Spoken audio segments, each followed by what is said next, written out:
So pollen grain जो है, pollen grain, इसे हम लोग माइक्रोस्पोर भी बोलते हैं। मैंने पिछले लेक्चर में भी आपको बताया था कि we can also call pollen grain as microspore, या पोलन ग्रेन को हम लोग मेल गैमेटोफाइट भी बोल सकते हैं। Pollen grain is a microspore, और पोलन ग्रेन क्या है? It is a male gametophyte. Male gametophyte कहने का क्या मतलब है? मेल गैमेटोफाइट कहने का ये मतलब है कि पोलन ग्रेन के अंदर आपको मेल गैमेट मिलेगा। It is a male gametophyte because it contain male gamete, because it contain male gamete. In fact दो मेल गैमेट, अभी हम लोग आगे देखेंगे कि पोलन ग्रेन के अंदर किस तरीके से दो मेल गैमेट पाया जाता है। और पोलन ग्रेन जो है आपका, ये पाया जाएगा पोलन सैक के अंदर। जैसे कि आप लोग यहाँ पे देख सकते हैं, ये हिबिस्कस है, चाइना रोज। यहाँ पे आप लोग देखिएगा कि ये जो हिस्सा है, these are मेल एंथर। यहाँ पे ये सब स्टामिन आपको दिखाई दे रहा है, येलो पार्ट जो है वो एंथर है। और इसके अंदर ये माइक्रोस्कोपिक स्ट्रक्चर्स कुछ इस तरीके के दिखते हैं। ये क्या है? ये सब है pollen grains. These are pollen grain। तो अब हम लोग देखते हैं स्ट्रक्चर्स ऑफ पोलन ग्रेन।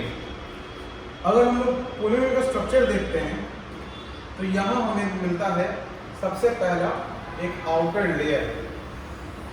एक आउटर लेयर, जैसा कि मैंने आपको बताया, हर एक स्पीसीज का ये आउटर लेयर स्ट्रक्चर क्या होगा? अलग तरीके का होगा, सबका डिजाइन क्या होगा? अलग होगा। ये जो सबसे आउटर लेयर होता है पोलन ग्रेन का, इसे हम लोग एक्साइन बोलते हैं। इसे हम लोग क्या बोलते हैं? एक्साइन बोलते हैं। और इसके अंदर का जो लेयर होता है ये, इसे हम लोग इंटाइन बोलते हैं। The outer layer is exine and the inner layer is intine. और उसके बाद इंटाइन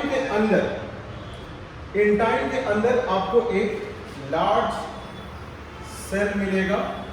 ये एक लार्ज सेल जो है, इसे हम लोग बोलते हैं vegetative cell. We call it as vegetative cell। और एक हमें मिलता है छोटा cell, okay, we call it as generative cell। ये क्या है? generative cell। and in fact generative cell is your male gamete, और generative cell ही आपका क्या है? male gamete है। male gamete को हम लोग germ cell भी बोल सकते हैं। मेल गैमेट को हम लोग जर्म सेल भी बोल सकते हैं।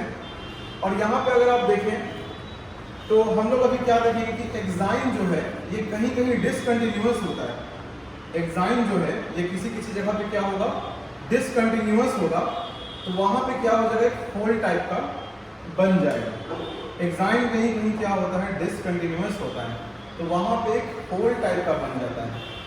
और ये जो होल होता है, जिस जिस एरिया में एक्साइन एब्सेंट होते हैं, वहाँ पे एक पोर टाइप का बन जाएगा। उस पोर को हम लोग बोलते हैं germ pore. We call it as germ pore, okay.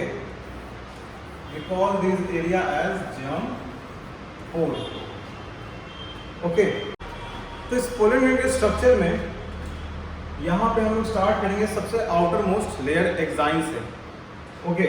ये जो आउटर मोस्ट लेयर एक्साइन है, इस एक्साइन का जो नेचर है, ये एक्साइन क्या है? प्रोटेक्टिव इन नेचर है, क्योंकि वो पोलन ग्रेन का सबसे आउटर कवरिंग है, तो ऑफ कोर्स वो क्या होगा? प्रोटेक्टिव, यानी बचाव के लिए होगा। Exine is protective in nature. It covers या it protect the pollen grain from outer environment या फ्रॉम आउटर इन्वायरमेंट। क्योंकि बाहर का जो इन्वायरमेंट है, क्योंकि पोलन ग्रेन की जो बाहर का इन्वायरमेंट है, वो हो सकता है कि एसिडिक हो, वो हो सकता है कि अल्कली हो, ये भी हो सकता है कि बाहर का इन्वायरमेंट में टेम्परेचर बहुत ज़्यादा हो। तो इन सारी चीज़ों से एक्साइन जो है वो पोलन ग्रेन को क्या करता है? प्रोटेक्ट करता है। एक्साइन किसका बना हुआ होता है? It is made up of sporopollenin. ये किसका बना हुआ होता है? ये बना हुआ होता है स्पोरोपोलिनिन। बहुत इंपॉर्टेंट। स्पोरोपोलिनिन एक ऑर्गेनिक मॉलिक्यूल है, in fact it is one of the most hardest organic molecule found on the face of this earth. इस धरती पे सबसे हार्ड ऑर्गेनिक मॉलिक्यूल जो है वो स्पोरोपोलिन है, क्योंकि स्पोरोपोलिन को कोई भी चीज़ डिग्रेड नहीं कर सकती, कोई भी चीज़ इसे तोड़ नहीं सकती, ना ही कोई हाई टेम्परेचर, ना ही अल्कली और ना ही एसिडिक नेचर इसको क्या कर सकता है, ब्रेक कर सकता है। तो ये बहुत इंपॉर्टेंट पॉइंट हो जाता है। It is one of the most hardest यानी रेजिस्टेंट। मोस्ट रेजिस्टेंट का कहने का मतलब ये हुआ कि ये सब कुछ सह सकता है, ये अल्कली भी सह सकता है, ये एसिडिक नेचर भी सह सकता है, ये हाई टेम्परेचर भी सह सकता है, ये कैसा भी इन्वायरमेंट झेल सकता है। मोस्ट रेजिस्टेंट ऑर्गेनिक सब्सटेंस या मटेरियल। Okay, sporopollenin. और स्पोरोपोलिन का मैंने आपको नेचर बता दिया, it has a protective nature. और किससे बना हुआ है ये स्पोरोपोलिन? नील से बना हुआ है। It is the outer covering of the pollen grain. Enzyme is the outer covering of pollen grain. हर एक स्पीसीज का एंजाइम का स्ट्रक्चर क्या होगा? अलग अलग होगा। Every species will have different structure of enzyme. Every species of plant, every species of flowering plant, yani angiosperm will have different structure of enzyme.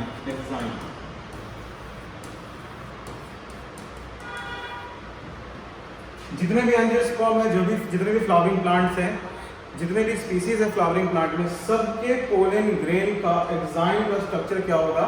अलग अलग होगा। ओके, हो सकता है कि किसी का स्ट्रक्चर एंजाइम का कैसा हो?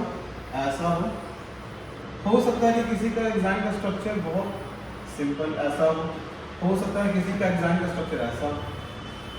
ओके, सो हर एक स्पीसीज का स्ट्रक्चर क्या होगा? एंजाइम का अलग अलग होगा। अब इसके बाद हम लोग क्या देखेंगे? इसके बाद हम लोग देखेंगे ये एंजाइम। एंजाइम के बाद जो अंदर का जो लेयर है एंजाइम, इसको हम लोग देखेंगे। एंजाइम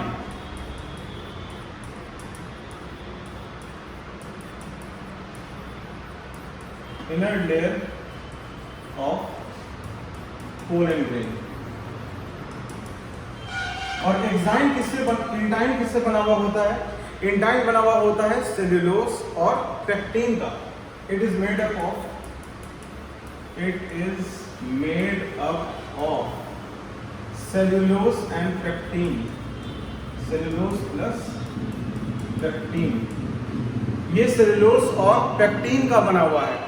एंजाइम जो होता है वो सेल्यूलोज और पेक्टिन का बना हुआ होता है। ये इनर लेयर है और ये कंटिन्यूअस होता है। It is continuous. और जैसा कि आपको पता था कि इसके पहले जो था बाहर का लेयर एंजाइम डिसकंटिन्यूअस था। कहीं कहीं एंजाइम एब्सेंट होता है और वो एब्सेंट इसलिए होता है ताकि वहां पे से पोलन ट्यूब निकल सके, ताकि वहां से पोलन ट्यूब निकले, जर्म पोर के थ्रू एक क्या निकले? पोलन ट्यूब निकले। सो इट इज एंजाइम क्या होगा? कंटिन्यूअस होगा। ओके, और इसके बाद हम देखते हैं जर्म पोर। जर्म पोर जैसा कि मैंने आपको बताया, it is a small pore found where sporopollen is absent। जहां क्या नहीं होगा? स्पोरोपोलिन जहां नहीं होगा वहां क्या मिलेगा आपको? वहां आपको क्या मिल जाएगा? जर्म पोर मिल जाएगा। इसका फंक्शन क्या है? Its function is to germinate the pollen tube. Its function is to germinate pollen tube. ये पोलन ट्यूब को जर्मिनेट करवाने के काम आएगा योर जर्म पोर। ओके, और उसके बाद हम लोग देखते हैं वेजिटेटिव सेल और जनरेटिव सेल। जैसे कि अभी हम लोग देखे थे कि जो पोलन ग्रेन है आपका,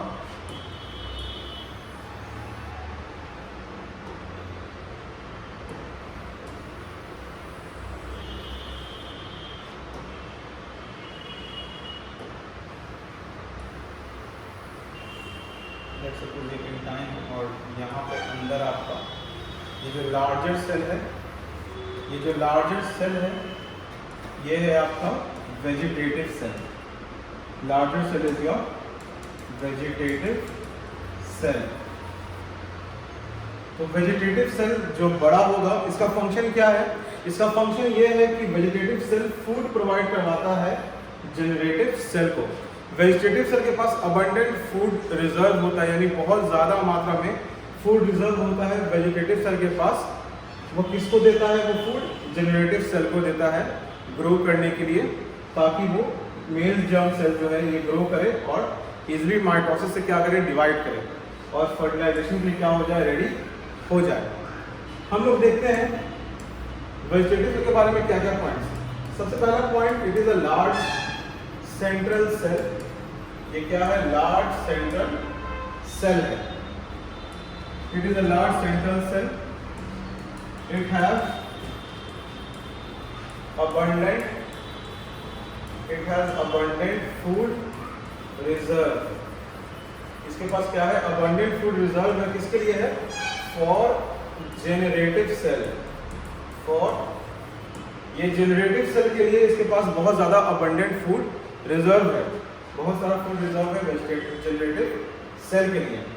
और इसके बाद हम लोग देखते हैं कि इसका जो न्यूक्लियस है, इसका न्यूक्लियस का जो शेप है वो इररेगुलर है। इसका कोई जनरली किसी में एक पर्टिकुलर शेप देखा नहीं गया है, तो साइंटिस्ट ने ये बोला कि इसका जो न्यूक्लियस का जो शेप है वो क्या है? इररेगुलर है। It has irregular shape of nucleus. उसके बाद हम देखते हैं जनरेटिव सेल के बारे में। Generative cell it is male gamete. Generative cell क्या है? जनरेटिव सेल ही आपका क्या है? मेल गैमेट है, या इसी को हम लोग बोलते हैं जर्म सेल भी। मेल गैमेट को ही हम लोग क्या बोलते हैं? जर्म सेल भी बोलते हैं। और जनरेटिव सेल जो है, जनरेटिव सेल क्या करता है? माइटोसिस करता है, एक से क्या होने के लिए? दो होने के लिए। जनरेटिव सेल आपने अभी पीछे डायग्राम में देखा होगा कि यहाँ पर मैंने एक ही जनरेटिव सेल बनाया है, लेकिन ये जनरेटिव सेल जो है 60% ऑफ द एंजियोस्पर्म में जब ये पोलन ग्रेन एंथर से बाहर निकल जाता है, एंथर से बाहर निकलने के बाद जब ये जाता है स्टिग्मा पे, और स्टिग्मा पे जाने के बाद जब पोलन ट्यूब ग्रो होता है, तो पोलन ट्यूब के अंदर ये एक सेल से क्या हो जाता है?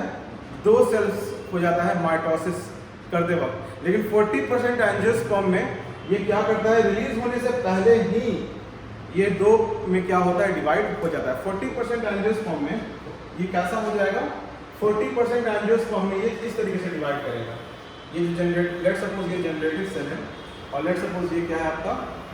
वेजिटेटिव। लेट सपोज ये वेजिटेटिव सेल है और ये जनरेटिव सेल है। तो यहाँ पे ये जो है, ये पोलन ग्रेन अभी 2 सेल स्टेज में है। This pollen grain is in 2 cell stage. और यहाँ पे फिर क्या होगा कि ये डिवाइड करेगा। ये जो पोलन ग्रेन है इसका जनरेटिव सेल 2 पार्ट में क्या कर जाएगा? ऐसे डिवाइड कर जाएगा, और ये हो जाएगा फिर 3 सेल स्टेज हो जाएगा। ये जनरेटिव सेल 2 पार्ट में डिवाइड हो जाएगा। और मैंने आपको बताया 40% एंजियोस्पर्म में रिलीज होने से पहले ही डिवाइड हो जाता है, और 60% एंजियोस्पर्म में रिलीज होने के पोलन ग्रेन जो है एंथर से निकलने के बाद ये क्या करेगा? डिवाइड होगा। यहाँ पे हम लोग एक चीज अब देखते हैं कि जनरेटिव सेल का शेप कैसा होता है। जनरेटिव ये जो शेप है एक्चुअली में ये स्पिंडल शेप है। जनरेटिव सेल का जो शेप होता है वो कैसा होता है? स्पिंडल शेप सेल होता है। It has a spindle shape cell. Generative cell का स्पिंडल शेप क्या होगा? सेल होगा।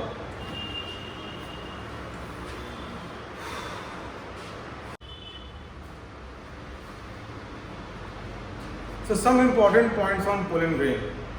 कुछ स्पीसीज के पोलन ग्रेन जो होते हैं वो बहुत न्यूट्रिशियस होते हैं, तो वो पोलन टैबलेट्स बनाने के लिए काम आते हैं। Some pollen grain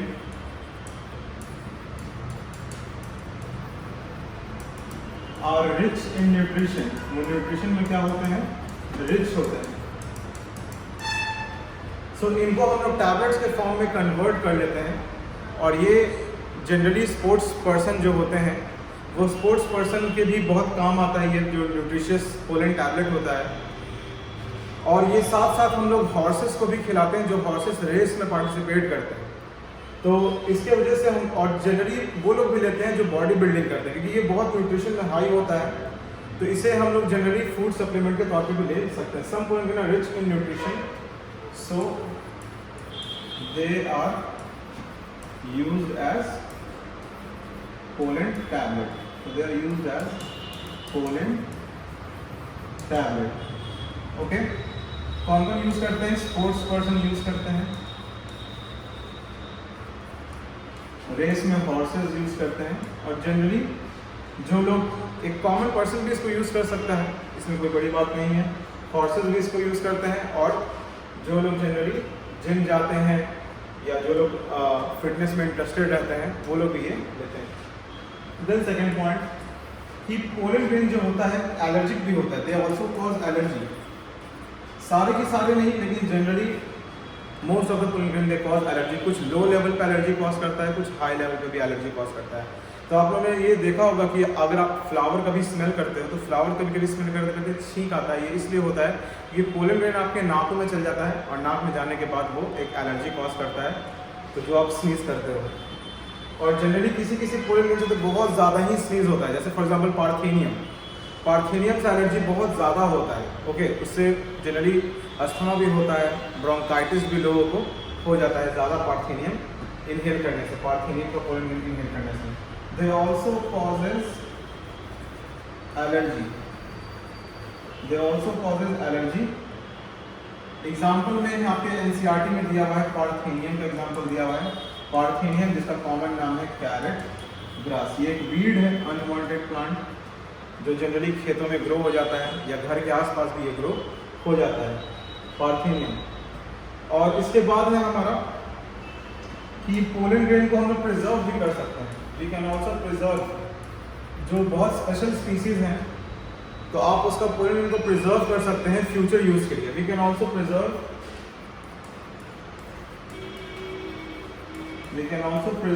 pollen grain in pollen bank at -196 degree Celsius. इसे हम लोग कायरो प्रिजर्वेशन भी बोलते हैं, कायरो प्रिजर्वेशन।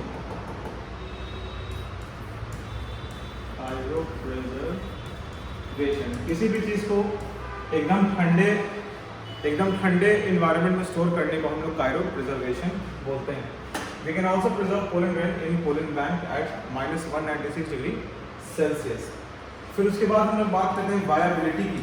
वायबिलिटी का मतलब क्या होता है कि पोलन ग्रेन रिलीज होने के बाद कितना देर तक एक्टिव रहेगा या कितना देर तक उसका रिलीज होने के बाद लाइफ है। कुछ पोलन ग्रेन रिलीज होने के बाद ही वायबिलिटी खो देते हैं, और कुछ पोलन ग्रेन रिलीज होने के एक महीने बाद भी जिंदा यानी वायबल रहते हैं, पोलिनेशन के लायक रहते हैं। कुछ पोलन ग्रेन आधे घंटे तक ही वायबिलिटी में रहते हैं, जैसे फॉर एग्जांपल राइस का, वीट का। ओके, तो ये सब वायबिलिटी आधे घंटे में ही क्या करेंगे, खो देंगे।